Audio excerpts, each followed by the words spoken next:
In this video, we're going to discuss how to solve a system of linear equations using the addition method. In a previous video, we talked about the substitution method. This is just another way to solve the system algebraically. And this addition method is often helpful for a system like this. If we tried to do substitution like this, we could solve this system by substitution. But to isolate x or y here, we would end up needing to divide by whatever the coefficient is on the variable, and that would give us some fractions. So we can do it that way, but it's a little bit messy. Most people prefer not to deal with fractions. So what we can do is we can use the addition method. So how that works is we multiply one of the equations by a number, or maybe each of the equations gets multiplied by a number, and then that makes it so that we can add the equations together and eliminate a variable, which is our goal with either method. We're trying to eliminate one of the variables so that we can first solve for the other. So here, if we look at our x terms, one of them is a 4 for the coefficient and the other one has a 2. If we multiplied this term by -2, then the coefficient would become -4, and then 4 plus -4 would give us 0, and we would eliminate the variable x. If we're going to do that, we have to do it to every term on both sides of the equation. So let's do that. Let's multiply every term in the second equation by -2. So we're going to have -4x plus 6y equals -14.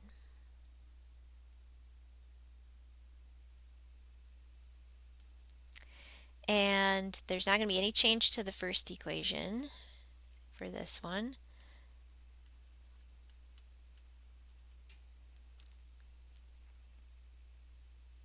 And now what we're going to do is we're going to add. So we're going to just add the x terms, add the y terms, and add the constants on the other side.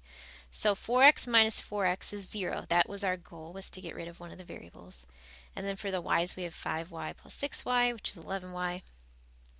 And then 3 plus -14, which is -11.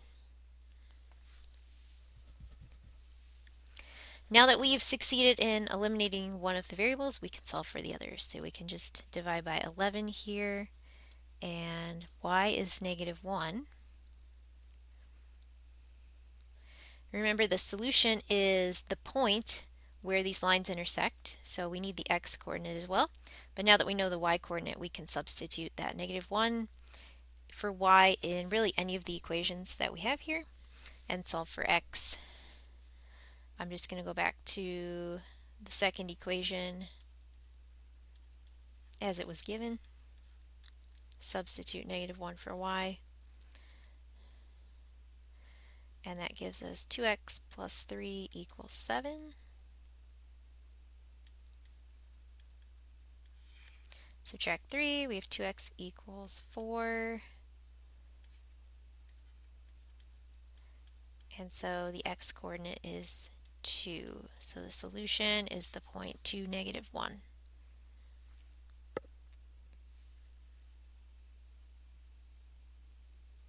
So in this problem, we only needed to multiply the second equation by a number. We were able to keep the first equation the same. Sometimes we do need to multiply each of the equations by a different number to get those terms with the same variable to add to 0. And so that's going to be the case here. Whether we want to eliminate x or y, we're going to need to multiply both of the equations by something. I'm going to eliminate the y's this time, and the reason is because they have opposite signs already, so I don't have to worry necessarily about multiplying by a negative. I can just worry about what would I multiply each of these by to get the coefficients to be opposites. And so since 4 times 3 is 12, we can multiply the first one by 3, because that'll give us a -12y. And then if we multiply the second one by 4, that would give us a +12y.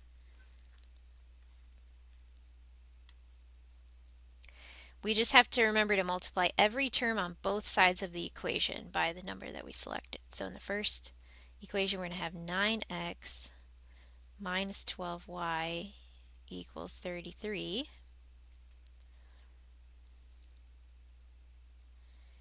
And then we're multiplying every term on both sides of the second equation by 4. So we're going to have 8x plus 12y equals negative 16.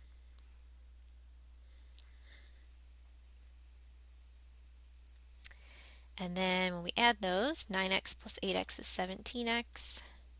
Negative 12y plus 12y is 0. That was our goal. Eliminate the y's. And then 33 plus negative 16 is going to be 17.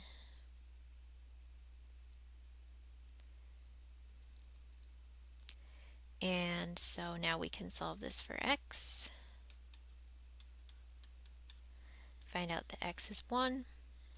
And we can substitute that into any of the equations for x. I'm going to use the second one as it was given. So 2x plus 3y equals negative 4.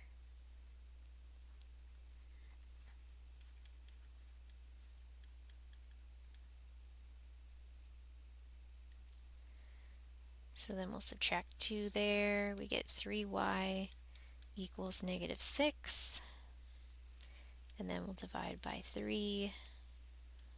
And the y coordinate is negative 2.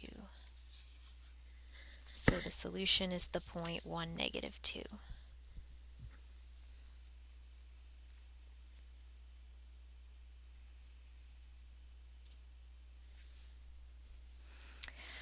All right, here our x terms have the same sign and our y terms have the same sign. So we're going to need to multiply one of the equations by a negative, regardless of which variable we want to eliminate here. I'm going to multiply the second equation by negative 2 because it looks like then I'll have a negative 4x and I've got a positive 4x up top there. So this first equation is going to stay the same. But then the second equation, we're going to multiply every term on both sides by negative 2. It's negative 4x plus 2y equals negative 2.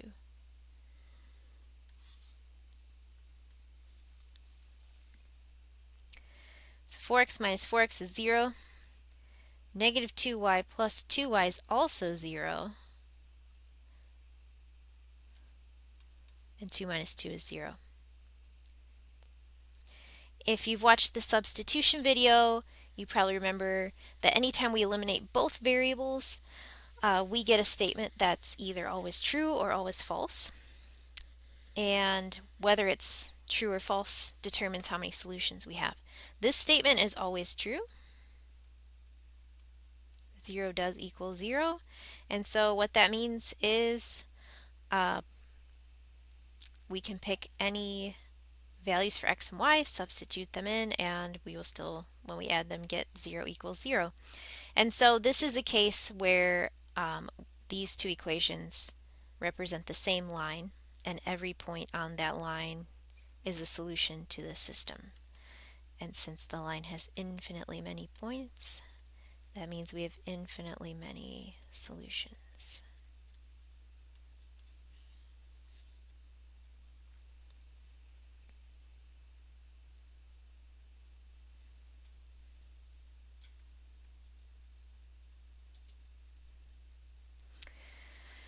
All right. We have the same left side here. I just changed one of the numbers on the right side. So we're still going to multiply the second equation by negative 2.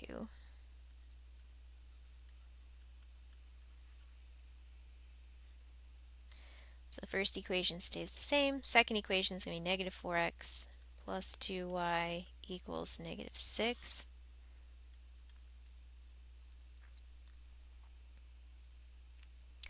And so we still get 0 when we add the x's and the y's. So we still eliminated both variables.